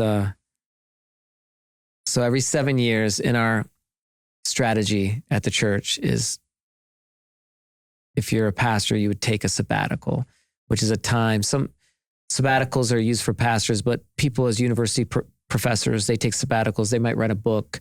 They take extended time. Just kind of like in depth, no end date. Just yep. Yeah. So like you want to work on your private life and who you are as a person and your character more than your public platform. You never want to exceed. You don't want your public persona to exceed who you are personally. Okay. And so you take time to develop who you are. Like, I'm not the pastor first. I'm a person first. Yeah. So we took time off 30 months. And one thing I found was when you have distance from people and you're not in the game, distance distorts. Closeness breeds compassion. So when I'm close to you, I hear your story. I'm impacted by it. Mm-hmm. But when you see people through the tabloids and drama and algorithms and, you know, polarizing politically, and you're just like, man, this distance distorts. Like, I want nothing to do with people. That's what it felt like. Yeah. I remember it was this moment I came back. So we were at the end of the time. I'm getting ready to come back to the pastor, and everyone's pumped. You know, pastor's been gone. What's up? Jerome's coming back. Like, and you feel like you got to be on. Yeah. And I'm like, I feel so far from on. I was like, yo, I don't know if I can do this. And I remember I was driving right on Jerome and Pennsylvania Street, where I got in some of my darkest days before the Lord were at that corner. And this is how the Lord reaches you at that moment. And I had our youngest kid in the back. It's getting ready to go Home Depot, doing a home project, trying to get my mind off stuff. I'm like, yo, I got to get back next week. If the Lord don't meet me now, I don't know what's going to happen. Like, I guess I got to grind it out, grit your teeth, white knuckle it for a season. And this song came on by Zonti, and it talked about the grace of God. And the hook hit. I don't even know the words right now, but I literally pulled over and I just started weeping. It was like, you didn't have to choose me. You didn't have to love me. You didn't have to see me, but you did. Yeah. And my, our son's in the back. Goes, Dad, you okay? Dad, you okay? I'm like, yeah, buddy. God met me here. And we went back home. We had a family meeting. I put on a whiteboard, I put Jesus in the center. I put our family all around. And I said, all of us are trying to live our lives around Jesus. Dad's a pastor. The seasons to pastor are not going to be easy. Do you guys want to do it? Because you always hear about those pastor's kids stories where they were forced to or whatever. Yeah. I was like, yo, do you want to do it? I was like, right now, I'm down for whatever you have to say. And they were all like, yeah, of course, Dad, we're going to do this. I said, well, I'm going to have to borrow your faith for a little bit because I feel like my tank's on a little bit low. And I'm not kidding. The whole family got around me, prayed for me, went back to the church, and just started feeling the grace and the power again. So that's how God showed up in some of those moments, man. And I could just go on and on and again. And you just start to trust him through the valleys. That's Psalm 23. Though I walk through the valley of the shadow of death, he is with me. Your rod and your staff, they comfort me. He prepares a table for me in the presence of my enemies. The Lord is a good shepherd. Surely goodness and mercy will follow me all the days of my life. And you realize storms will pass. God's grace won't. And so he's on time. And he was on time in those dark, dark caves, bro. And I'm grateful. I'm definitely more trusting. I had a very unhealthy relationship with the studio, as in, like, I would tell people, if the studio goes down, you should be worried about me because I'm kind of the captain's going down with the ship, right? And then, I had got, going through church, thinking, watching lots of videos, lots of reflecting, lots of talking to other like-minded people. And then I had got to a piece where I remember I said, if God forbid something happens to the studio, I said, it's 3415 South Cedar Street. it's not me. That's good. So I like separated myself. But then I was like, I didn't want to lose my edge, because I felt like the reason why it has gotten to where it has gotten, because it was just like, it's me, it's my everything. So right now what I'm doing is finding that balance between, I have to be happy and in alignment with my purpose, but at the same time, I would love for it to include the studio and let me keep building here, and then also allow me to communicate and continue to reach people and get the word out about the studio and helping people, and kind of this perfect world of everything aligns with me doing more content and connecting with people, but then also bridging the gap to the studio in one way, shape, or another. Yeah. So, well, you can only plant and water, but you're going to trust God for the growth. Yeah. And sometimes the crop will be big, sometimes it won't, but who are you becoming and who are you during the process is really the journey. And there's this passage in Philippians 4, and my wife lives this well. And I know we've shouted out our wives, and thank God for our families, right? But I remember, because I'm so driven, like you got visionary tattoo on you, like I'm a visionary. I'm driven. I'm always thinking the next mission, next thing, next whatever. And you want to succeed and achieve. And God put that in me, but it can also have a dark side. Yeah. And I remember it was a day off. I'm literally looking outside. I'm looking at this project. I was like, yo, we got to get this done. And she said something. She was like, will you ever be content? And I was like, dang, that hit me, because I have everything I need. See, quality of life is in direct proportionate to your belief of your contentment. Mm. So in one sense, there's a level of, man, we want to achieve and go, but yet is this not enough right here, right now? So you can get driven. This is why you look at some CEOs and some super achievers. It's like, you might see their status or their accolades or their trophies, but do you want how they are in their family or who they are as people? And it's not always a 1-for-1. Yeah, no. So I had to say, it's like, okay, there's something about this. Like, wait, how do I live a quiet and peaceable life? So in Philippians 4, it says this, Paul goes, I learned the secret of life, Apostle Paul. So Apostle Paul had a radical conversion from Jesus. He used to be killing Christians. He was walking on the road to Damascus, and he was blinded by a light. And he hears the voice of Jesus say, you are persecuting me. It is me that you're against. He changes his life, and he goes out and preaches the gospel. And he starts churches, and he wrote the most books in the Bible. Someone who killed Christians. And Paul writes in Philippians 4, he says, I've learned the secret of life, whether I'm well-fed, whether I'm not, whether I have a lot, whether I have a little, whether I'm in need or I'm not.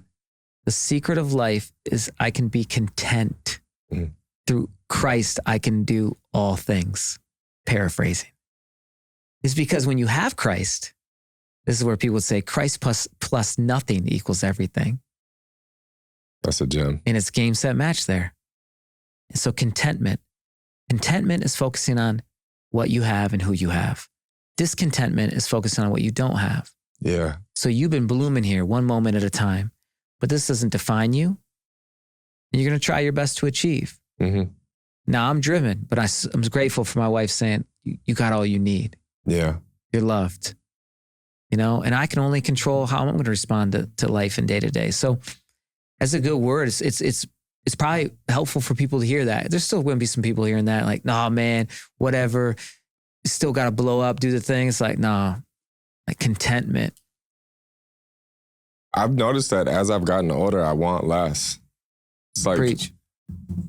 I left my phone at the office yesterday, and I just got it before this episode. So it was like 26 hours without a phone.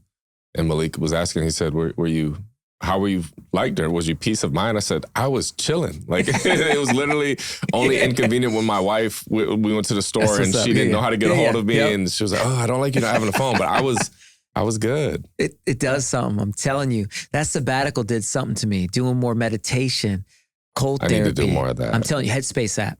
That was my favorite because it's guided. It's got short bursts. It's well done. When you talk about font, headspace, it was just my favorite. I've tried several, but just that practice, sauna. I started doing this stuff that I used to look at as like, okay, what are these cats up to? You know, like what is going on? But man, I'm telling you, I become a new dude. Like quiet time, white noise, walking, stuff that I never thought I'd be saying. Yeah. Looking at nature, been seeing different animals every once in a while. Look for signs, little clues along the journey, There we go. I was going to ask you, what is the pastor doing in his free time? And there it is. There it is. And right now too, some of the best compliments in seasons right now is this. Oh, are you Jerome's dad? Our oldest, he's named after me. I was like, man, thank you. That's what it's about. Most people know me as Jerome, pastor, rapper, whatever. Nah, Jerome's dad, Justice's dad, the squad. There you go. So that's what I'm doing in my free time. And I'm really trying to go at the pace that I'm going at in this season, because there's certain times when it's like, it's time to build the studio, right? That's the mission. Let's go. It's time to plant the church. Let's go. Yeah. But like, you can sprint, you can pull all-nighters. You've been there. I've done that. But there's other times like, what's the right pace? Is it sprint mode? It's like, no, my pace right now is my table. And what we mean by that is my table to your table. So every day trying to eat dinner at the table. Hey kids, what's your win? Anything today that was annoying? Each one going around. It's not always glamorous. It's not always home-cooked meals. It might be, man, we just picked up, burgers on the way home. But just that moment to say, let this table reset us. Yeah. And I mean, I don't know your family story, but like so many families are broken and not having that same level coming from a broken home.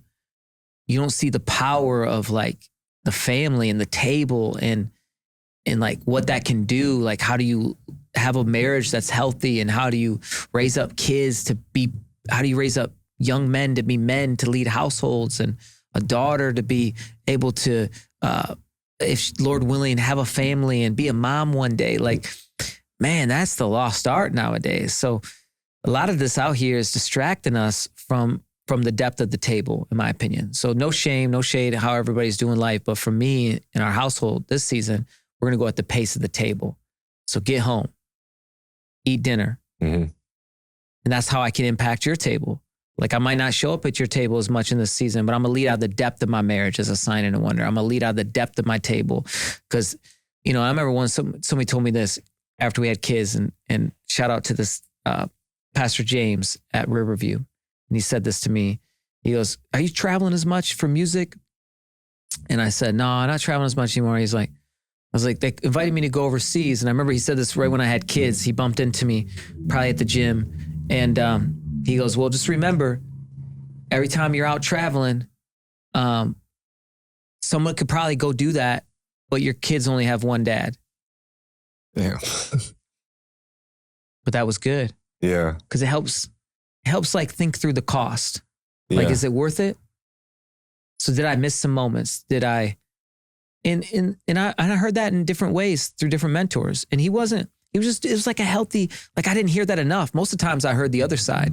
Okay. Like, right? Most of the times I heard, yo, get the deal. Go. Where you going? When's the next show? Where you guys, what's up? Don't give up on the dream. Yeah, don't give up on the dream. Gotta get the studio. Get it popping. And like, for me, I just realized, hey, man, you got to pick which word is right for you in what season. Yeah. And so people pouring into what does a good father look like? Before I take an engagement and I travel, can they come with me? How can you play the game differently? Yeah. You feel me? Life design. That's where I'm at now. That's good. I told my wife, anytime we take a trip anywhere, I'm always going to bring the camera so I can still have my, I'm weird, but I learned, Hermosi posted this the other day. He said, a lot of people look at winners and they look to see what do they have that other people don't. And he said, it's actually, they don't have something that everyone else has, and that's the off switch. And that's real.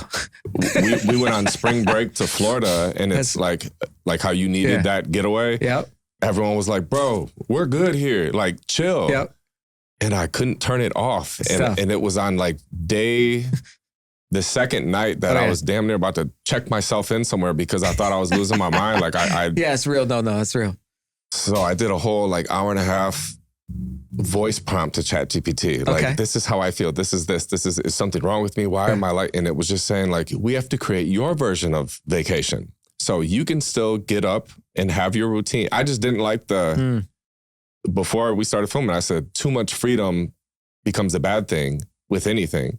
So to be on spring break and it's like, do whatever you want, whenever you want. Wake up whenever you want. Go to sleep. I was like, wait, I didn't like it. You know, so I still had to, on day 3, 4, 5, and 6, like I was good because That's good. You're knowing yourself though. Yes. And I realized that like, not even really, I love myself. I understand myself. And so now I know to do that. Like we're going to a wedding this weekend, but I'm still going to wake up and go to Planet Fitness on Saturday because that's what makes me happy. That's good. That's what's up. Where in the past it'd be like, come on, dude, you're out of town. It's vacation. You're not supposed to be doing that stuff still. You gotta know. You gotta know what makes you click and makes you tick and that's the key. Tim Keller, theologian who's in heaven now, he said this. It took him 21 years to find his rhythms.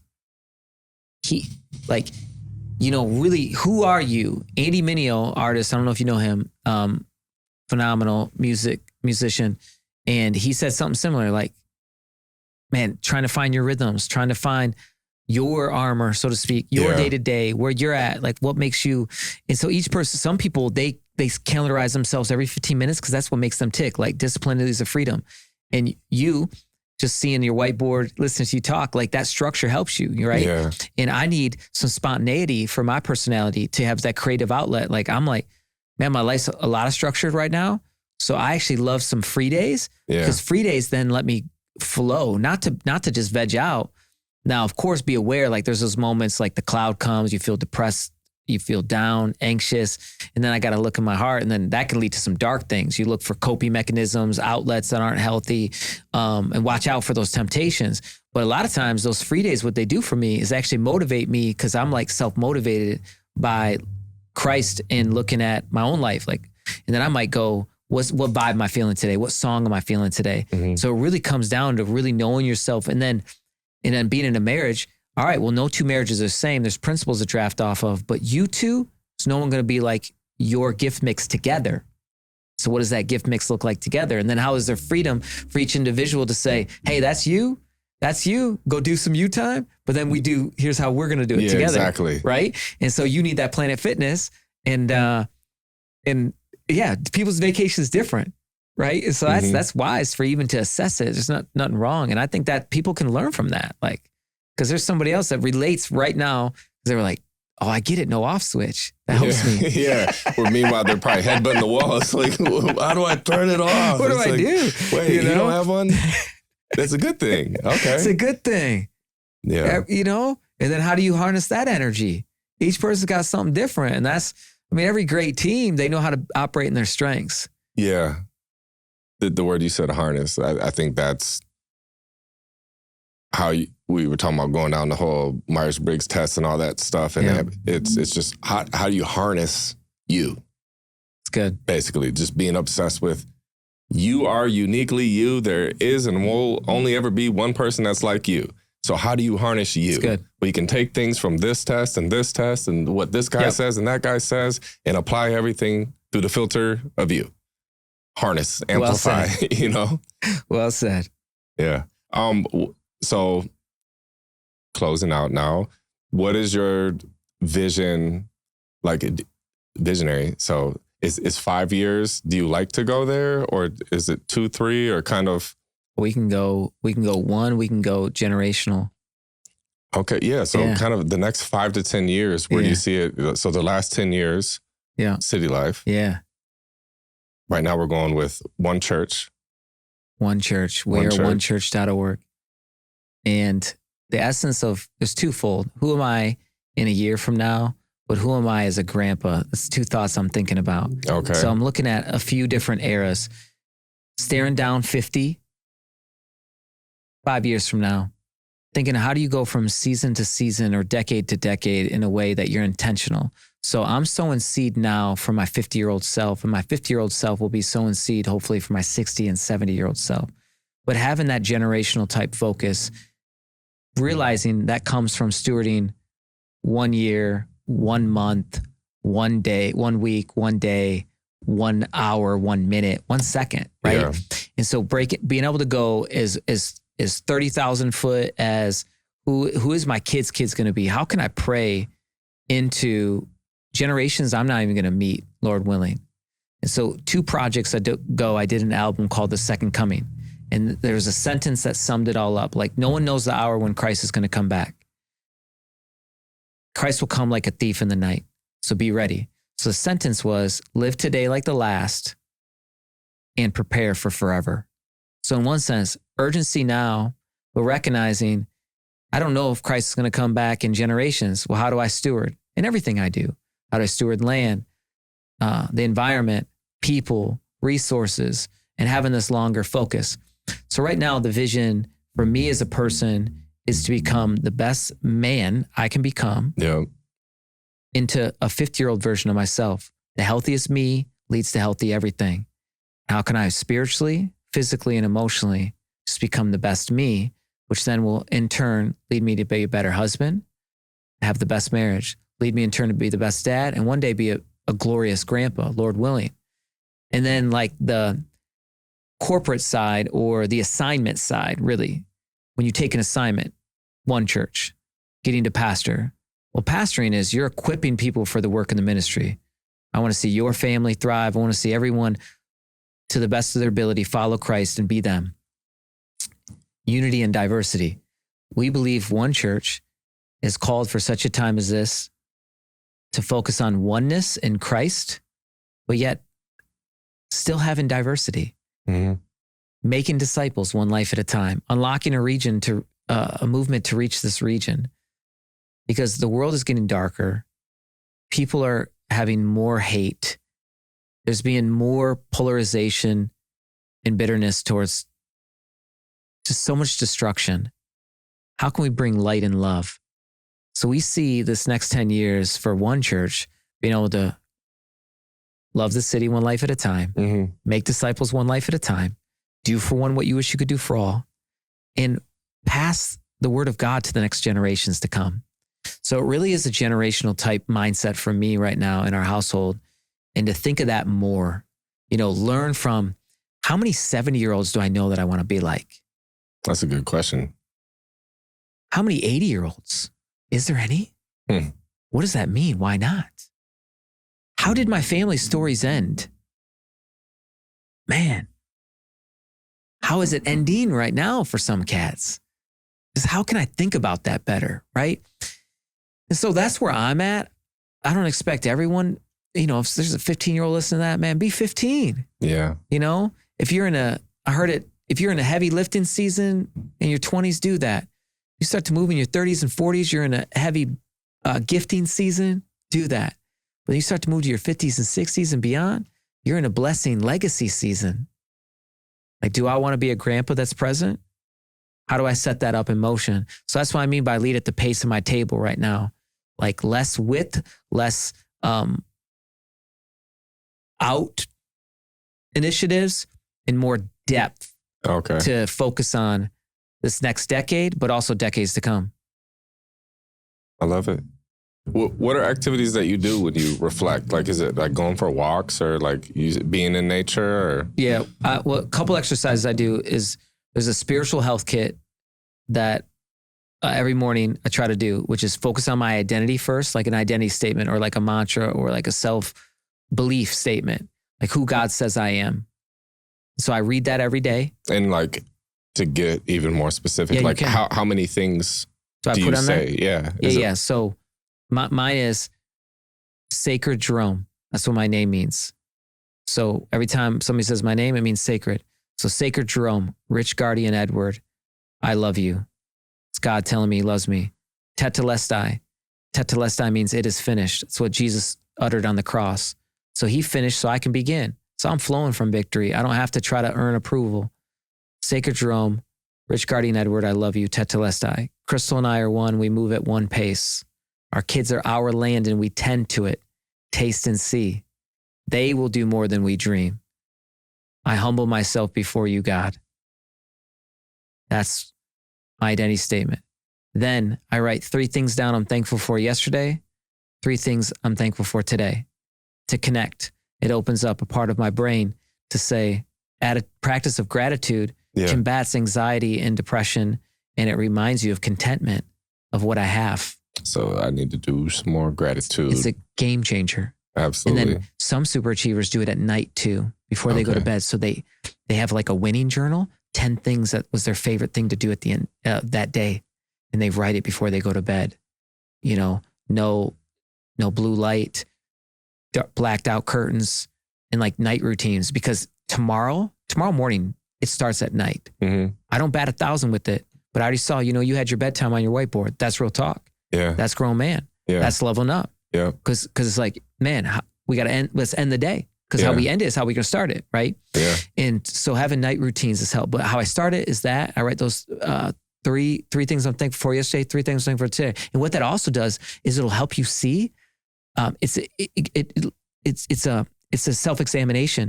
It gives you can audit it. Wow, yesterday I'm not thankful. Yesterday I didn't do enough stuff I loved. And then you get to see patterns. You get to see trends. What do I really like to do? Yeah. So I do that, and then it starts to tell a story of like I didn't spend enough me time that day. I needed to listen to music. I needed to go on a walk. But so start in the morning like that, and then open up the word. It might be just the verse of the day on the Bible app, or diving in further. And then my headspace might do the meditation, might listen to a song. So that helps center me in the morning. Might go to the gym, hit the sauna, and I process stuff as I'm getting ready in the morning. Okay. I'm just one of those dudes. And then I get at it. Whatever my day is, I have certain days that I batch things. So team meetings on certain days, like if I'm going to connect with people, but then I try to have, so I call Mondays, Movement Mondays, get moving, see all things, even money, practical, Money Monday, Movement Monday, Team Tuesdays. So what's the team doing? How do I bring the team together? How do I do meetings back to back? And you do that every Tuesday? Yep. So that's when the team stuff is? Team Tuesdays. I'm stealing that from you. Yep, let's do that. And we rock it. And then workshop or worship Wednesday. I got to be in my bag. I got to do deep dive work. I got to do some uninterrupted work on Wednesdays. Okay. Because I like that. Like, okay, I exerted a lot. I did a lot of extrovert activity on Tuesday. I gotta dive in. Yeah. Let me grab a project, and that could be that could be sermon, that could be music. Yeah. Something. Work on a project, and then touchdown Thursday.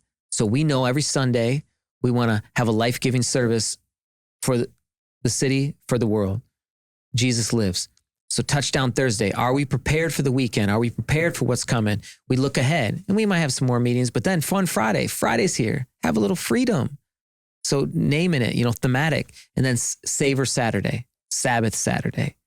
Try to uninterrupt it. Now, kids sports, things like that, make it real. Yeah. But like, what do I really like to do? And then Super Sunday. Hey, it's about He lives and for the one. Like any person who comes in, what's up? How's life? What's popping? And so hit that on repeat. So in that, I have rhythms like that. That becomes kind of the cadence.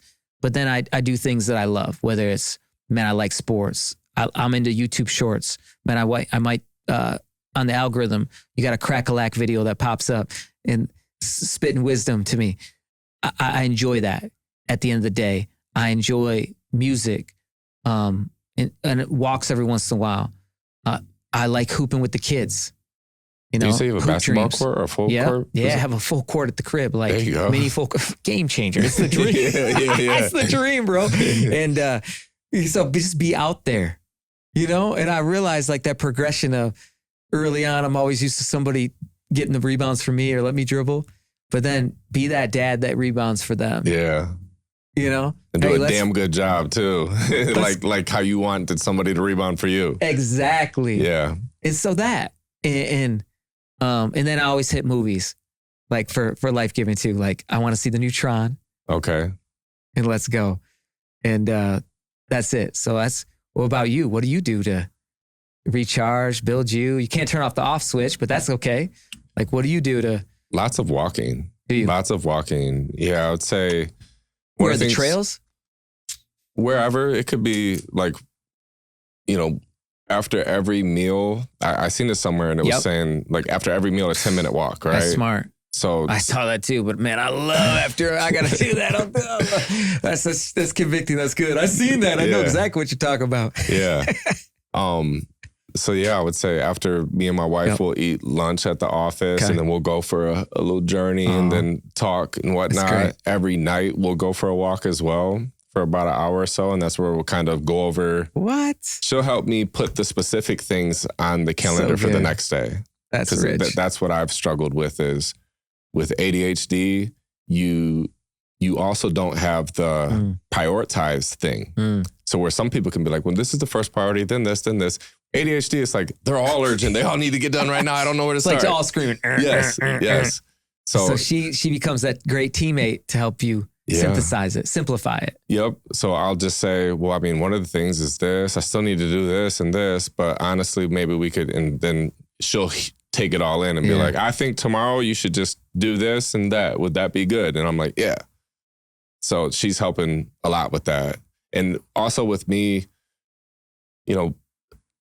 I didn't realize that going from a recording studio to a multimedia studio was actually like starting several businesses, because this is a podcast. So technically a podcast business is its own business. We need to come up with offers, prices, packages, add-ons, organic content to promote it, paid ads to promote it, emails to send out to people, free lead. Like there's so much that comes with just offering a service. It's good. Then the same thing with photography, the same thing with the content and space, because we allow people to rent this by the hour. Yeah. Again, we need organic content to show people that they can rent it, tell them about it. So it's just a lot. And like I said, engineering, mixing. Yeah, the online mixing, goes on and on. Video editing, offering content for businesses, like me getting further with coaching and courses, etc. So in my head, I want them all to be done like that, but I am being patient with, this is the journey though. This is the things that we remember when we are 60 or 70 is remember when we were running around like with our heads cut off and, Malik was doing some of these while Alyssa was gluing the stuff on the wall in the other room and I was vacuuming and we were recording videos of it. So it's like, this is the great times that we will look back on. And I'm reminding myself to just calm down. Because when I get too worked up, the term that we say is cracks spiraling. Oh, okay. He's spiraling That's again. When they know you, though. That's a good team. And so now I'm like, okay, you're right. I am spiraling right now. Calm down. You guys want to go for a walk? Let's go for a walk. Let's get the hell out of here for a second. Let's go. And come back. You're doing calm down. You got to cue that little song everyone does, calm down. Little TikTok dance, and you can play that. Chill, crack out. Let's go. Other than that, I would say like going to the gym, walking, running air. Probably like me and my wife's thing, since we're like building out the studio, is like going to Menards. That's our date. Yeah. So you guys doing so much together in all areas. How does that come natural? Because I'm sure that comes with different challenges to work as close to. Or is that, no, like that's so life-giving for your marriage? Or you guys, like, how do you balance that work roles, different hats you're wearing? Because it's like you're married while you're working together. It's all real. She needs her time to fill her cup. Yeah. I need my alone time still. So what we found is, like, this is just last week. One of the days we came here, the night before, we didn't go for a walk and plan out our day. So it was unorganized. I've been talking about getting strict with the schedule and we haven't. So what you seen next door was 2 days fresh. Like that was, all right, do you want days to not go like this anymore? Because basically we got to the studio and then I just overwhelmed her with everything on my head. And I was just like, well, we still need to do this and this. And then there's content for that. And if you want to promote the podcast, I still have to do, and I'm just going, I'm spiraling. Yeah. I spiral, she shuts down. And then I'm asking, I'm like, talk to me, give me feedback. Like, what are you thinking? What are you feeling right now? Like, share it with me. Yeah. I can't read your mind. And she was like, well, when you do this, it just overwhelms me. And then you want to talk about it and I shut down. So I was like, okay, well, let's reflect. Why did this happen? This only happened because, and she said, I like getting to the studio and like you go to work and I go to work and we're both like in our own zone. And I was like, okay.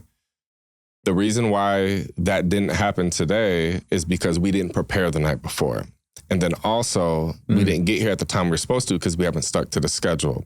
So here, let's create the schedule. We're going to stick to it no matter what. And we're going to plan out the day the night before, and this won't happen again. Got it. And Copy. so that is like fresh. Word.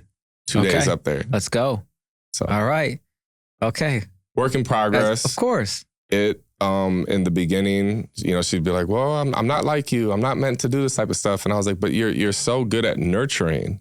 And like what I feel I need right now is somebody that is nurturing and organized. And it makes sense to keep it, you know, in the family and keep it in the house, unless it causes a problem. But I think it's brought us together, and like our marriage is the strongest it's ever been because she has been with me to go through all of these different things versus not understanding what I'm talking about. Or if I vent about things at the studio, now she's here. She's in the trenches with me. So she knows the people. When she shows up, they're like, what's up, boss lady? You know? Do you, I like that. Do you, when you have all these thoughts, do you ever put them in like a task management software or some to-do list that you guys can both look at, or no? We've used Notes. Okay. We tried ClickUp. That's like a Monday or a Slack type of thing. Yep. I got overwhelmed with how many features they had in it. And I was like, all right, here, let me just say all the things and somebody else figure out how to put it in there and send notifications. Well, visionaries typically multiply. And so you got a lot of multiplying thoughts. And so it always needs a teammate that'll simplify. Just so me, like, hey, I'll create a lot of energy. I'll create a lot of initiatives. I'll create a lot of dreams. I'll create a lot of tasks. And we then need somebody to simplify, to prioritize that. So where would that go in queue, sequence? All right, I heard the dream, but how do we take the dream to discern, to deploy? So we went from discover, decide, discern, deploy. And it's just that's real. So you see the matrix, you're seeing all the things, and then just you know, having that teammate. That's good. You got a squad that cares. You can feel it. Thank you, man. Where would you want people to look you up to find you? At JeromeVierling.com. Good for you having your name.com. I think everyone should have that. That's what's up. And then check us out at weareonechurch.org, right around the corner. And you can check me out on socials, and I'm not on that as much. But somebody on the team will be on there, and just grateful for you. Thank you for having me on. And thank you for being on the podcast. I think we had a great conversation. Likewise, I feel the same. Yeah. Thank you guys for watching. Subscribe on YouTube. Please give it a 5-star review on Spotify. I'll see you guys next time. Be out.